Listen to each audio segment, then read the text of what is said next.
On the cold stones of Loudun, France, 1634, Ursuline nuns convulse in impossible shapes, their screams mixing with guttural demonic growls. They bark like dogs, hiss like snakes, and tear their habits before a stunned crowd. This is no quiet exorcism. It's a public spectacle drawing thousands, a theater of the damned. And when the priests demand to know who sent the demons, every nun turns and points to the same man, Father Urbain Grandier. Picture this: Loudun, France, 1634. A church, which should be a place of peace, has turned into a theater of madness. On the cold stone floor, a group of Ursuline nuns is writhing and thrashing, their bodies twisting into impossible shapes. They shriek blasphemies that seem to burn the sacred air, their voices layered with guttural, inhuman tones. They bark like dogs, hiss like snakes, and expose themselves without shame to the horrified crowds that have gathered to watch. These are public exorcisms, and they've become the hottest ticket in all of France, drawing thousands of spectators. The nuns claim to be possessed, their souls hijacked by legions of devils. And when the exorcists demand to know who sent these demons, the nuns all point to one man, their handsome, charming, and dangerously charismatic town priest, Urbain Grandier. This is the story of how a man of God was branded a master sorcerer and burned at the stake based on the word of a few nuns. But was he really in league with Satan? Or was he the target of a deadly and brilliant conspiracy that went all the way to the top?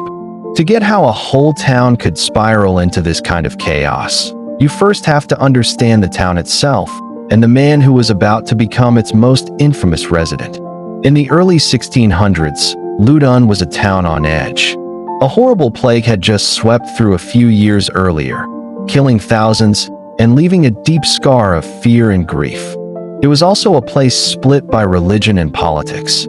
Tension between Catholics and Protestant Huguenots was always simmering just below the surface. And into this powder keg walks Father Urbain Grandier in 1617. Now, Grandier was no humble country priest. He was handsome, whip-smart, and a fantastic speaker. He landed not one, but two prestigious church positions in Loudun, which right away made the local clergy, who felt he'd jumped the line, incredibly jealous. Grandier also carried himself with an air of arrogance that didn't win him many friends among his rivals. He was a man of the world, more interested in books, politics, and the company of powerful people than in quiet prayer. But his biggest sin, at least in the eyes of many, was his open contempt for his vow of celibacy. Rumors followed him everywhere. He was known to enjoy the company of wealthy widows a little too much. Even more scandalous, it was widely believed he'd fathered a child with Philippa Trinket, the daughter of his own friend, the king's prosecutor. He was also openly courting another young woman, Madeleine de Breu. And to top it all off, he was rumored to have secretly written a pamphlet that argued against priests having to be celibate, a direct slap in the face to the church. In short, Grandier was a rock star in a priest's collar. His charm won him fans, but his arrogance and his affairs earned him some powerful and bitter enemies. One of those enemies was the most powerful man in France, Cardinal Richelieu, King Louis XIII's chief minister. Richelieu was obsessed with creating a strong, centralized French state, and he crushed anyone who got in his way. Grandier had publicly spoken out against Richelieu's plan to tear down Loudun's old defensive walls. He had also, supposedly, written a nasty satirical poem that made fun of the cardinal. In Richelieu's France, that was a fatal mistake. Grandier had made his bed, and soon, a different kind of drama unfolding just down the street would force him to lie in it. The Ursuline convent in Loudun was established in 1626. It was home to 16 nuns, most from wealthy families, led by the prioress, a woman named Jeanne d'Angers, or Joan of the Angels. Jeanne was about 30 years old, and by some accounts, had an unstable and excitable personality. It's also said she had developed an obsession with Urbain Grandier from a distance. In his famous book, The Devils of Loudun, Aldous Huxley argued that Jean was infatuated with the handsome priest.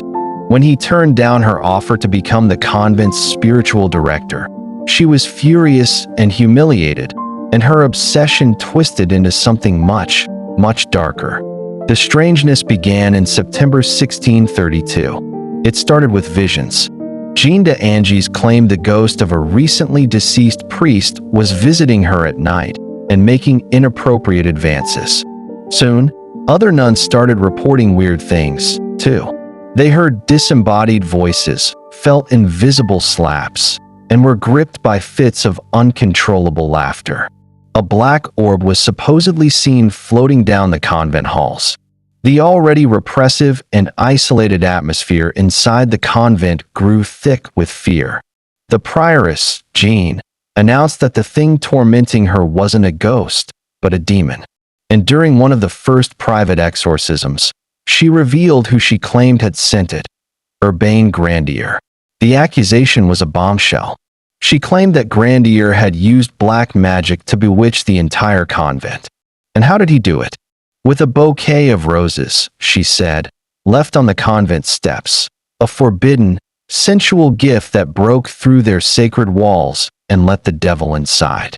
What started as bad dreams quickly became a full-blown crisis. One by one, more nuns started showing signs of possession. Nearly all 16 of them were soon caught up in the hysteria. The first few exorcisms were private, but as the nuns' behavior got more and more theatrical, the whole show went public, and it became a sensation. Thousands of people flocked to Loudun to see the spectacle. They watched as these holy women screamed curses, spoke in garbled languages they claimed were demonic, twisted their bodies, and performed obscene acts that defied their vows. During the exorcisms, the priest would ask for the names of the demons and where they were hiding in the body.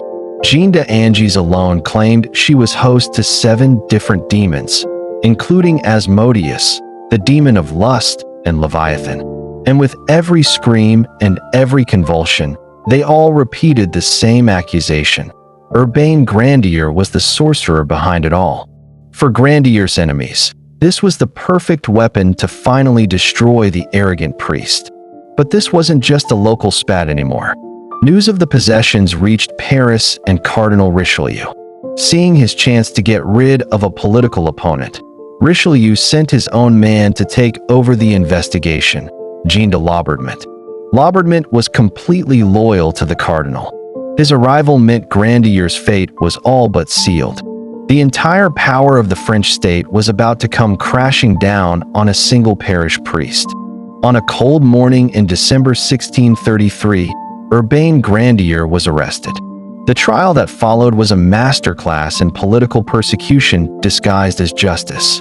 It was run by Laubardemont, who had a decree from the king giving him absolute authority. The decree specifically banned any appeals and stated that anyone who even tried to defend Grandier would be arrested for treason. Terrified, many of Grandier's friends and potential witnesses fled the country. The deck was brutally stacked against him. 72 witnesses were called to testify against him. The evidence itself was pure theater. The possessed nuns were brought into court to perform, writhing and screaming their accusations. But sometimes the mask slipped. On a few occasions, nuns brought before Grandier showed no signs of possession whatsoever. Some even took back their accusations, admitting they had lied. But the court had an answer for that. If a nun recanted, the judges just declared that the devil had tricked her, and her words were dismissed. The prosecution needed more than just testimony, though. They needed proof. Laubardemont's men searched Grandier's body for devil's marks, spots that were supposedly insensitive to pain where Satan had touched him. They brought in a crooked witch pricker who used a pin with a retractable point to easily find the marks, declaring it proof of his guilt. Then came the most damning evidence of all, a literal contract, supposedly signed by Grandier and the demons of hell. The document, which they claimed the demon Asmodeus had stolen from Lucifer's personal files, promised Grandier the love of women, the flower of virgins, the respect of monarchs, honors, lusts, and powers. It was signed not only by Grandier, in an obvious forgery, but also by Satan, Lucifer, Beelzebub, and a whole host of other devils, their signatures all written backwards in a demonic flourish. The final trial record was a mountain of manufactured evidence designed for one purpose: to condemn Urbain Grandier. Through it all, Grandier insisted he was innocent. He was denied a real trial and had no right to appeal. He called the whole thing a farce, but it was no use. The verdict was decided before the trial even began. On August 18, 1634, Urbain Grandier was found guilty of magic, maleficium, and causing the possession of the Ursuline nuns. The sentence was read aloud. He would be taken to the public square, tied to a post, and burned alive. But his suffering wasn't over.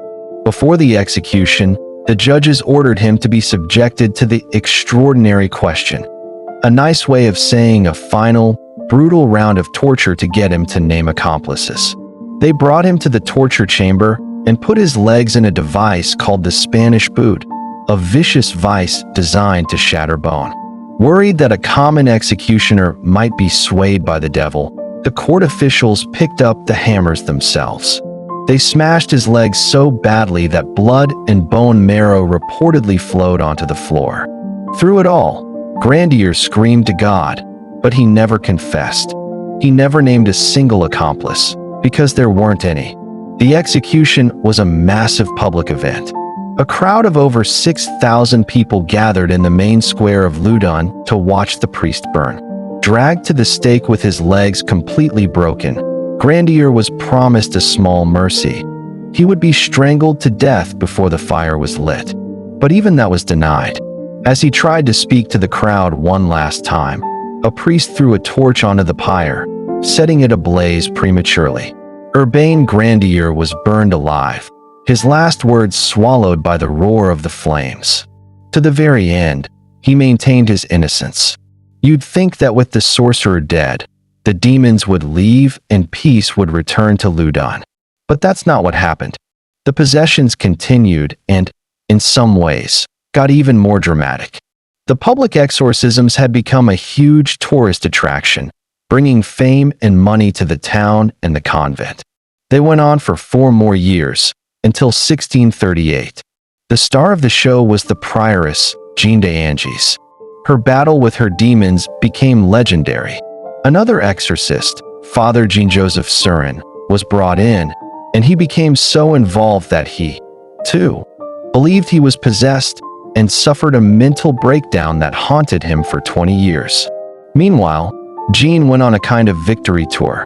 She was presented at court to Queen and even met with Cardinal Richelieu, who was said to be skeptical. Her celebrity status peaked when, after her last demon was supposedly expelled, the names of Jesus, Mary, and Joseph miraculously appeared written on her left hand, a sign of God's favor. However, one skeptical writer who saw the miracle up close noted that he was able to smudge one of the names with his finger, suggesting it was just ink or paint. Eventually, the madness died down. Jeanne d'Angers lived out her life as a minor celebrity and even wrote an autobiography. But the Loudun affair left a permanent scar on history, a chilling example of how personal grudges, political scheming, and mass panic can ignite a firestorm of fanaticism. So, what really happened in Loudun? Was Urbain Grandier a sorcerer who made a deal with the devil? The 17th century judges certainly claimed to think so, or at least found it politically useful to say so. Was it a ruthless political conspiracy? All the evidence points to yes.